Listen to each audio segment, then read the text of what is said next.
আসসালামু আলাইকুম ও রহমতুল্লাহ। বন্ধুরা, আজকের বিষয় উত্তম এবং উৎকৃষ্ট জিকির কোনটি সেই সম্পর্কে আমরা আলোচনা শুনব। আসসালামু আলাইকুম রহমতুল্লাহি ওয়া বারাকাতুহু। আলহামদুলিল্লাহি ওয়াহদাহু ওয়াসসালাতু ওয়াসসালামু আলা মান লা নাবিয়্যা বা'দাহু, আম্মা বা'দ।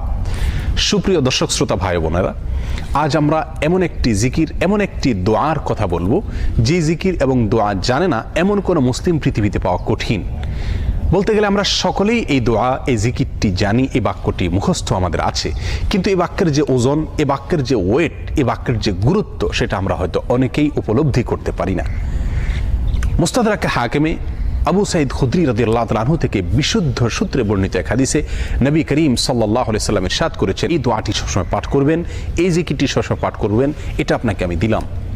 মুসা আলাইহিস সালাম কিছুটা আশ্চর্যান্বিত হয়ে আল্লাহ সুবহানাহু ওয়া তাআলাকে বললেন, আল্লাহ, লা ইলাহা ইল্লাল্লাহ এটা তো এমন একটি বাক্য, এমন একটি জিকির, এমন একটি দোয়া যেটা সকলেই বলে, সব মানুষই বলে। আমি তো আপনার কাছে স্পেশাল কোনো দোয়া চেয়েছিলাম, বিশেষ কোনো দোয়া চেয়েছিলাম। আল্লাহ সুবহানাহু ওয়া তাআলা তখন মুসা আলাইহিস সালামকে বললেন, হে মুসা, যদি সপ্ত আসমান, সপ্ত জমিন এবং এই দুইয়ের মধ্যে যা কিছু আছে সব কিছুকে, আল্লাহর অস্তিত্ব ছাড়ার বাকি সব কিছুকে যদি একটি পাল্লায় রাখা হয়, একটি হাতে রাখা হয়, আর লা ইলাহা ইল্লাল্লাহ ওয়েটফুল এই আমল, এত ওজনী এই আমল, এই জিকির। অর্থাৎ আল্লাহ সুবহানাহু ওয়া তাআলা মুসা আলাইহিস সালামকে যে বার্তা দিলেন সেটি হলো, লা ইলাহা ইল্লাল্লাহর চাইতে ওজনী, এর চাইতে ওয়েটফুল, এর চাইতে ভারী, এর চাইতে শ্রেষ্ঠ, এর চাইতে মর্যাদাপূর্ণ কোন জিকির আল্লাহর জমিনে আর নাই। সেটি হলো লা ইলাহা ইল্লাল্লাহ। অথচ এই লা ইলাহা ইল্লাল্লাহ এটাকে আমরা খুব সাধারণ একটি জিকির মনে করি, খুব সাধারণ একটি দোয়া মনে করি, আমরা বিশেষ আমল খুঁজে বেড়াই। অথচ এর চাইতে বিশেষ, এর চাইতে স্পেশাল কোনো আমল আল্লাহর জমিনে আর হতে পারে না।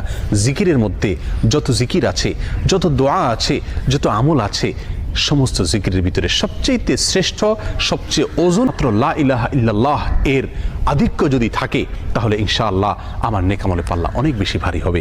আসুন, চলতে ফিরতে, উঠতে বসতে, অবসরে, কাজের ফাঁকে সব সময় মুখ থেকে, অন্তরের গভীর থেকে লা ইলাহা ইল্লাল্লাহ উচ্চারণ করতে থাকি। অন্তর পরিষ্কার হয়ে যাবে, অন্তরের ময়লা দূর হবে, অন্তরের পেরেশানি দূর হবে, অন্তরে আল্লাহ সুবহানাহু ওয়া তাআলার প্রতি আস্থা বাড়তে থাকবে।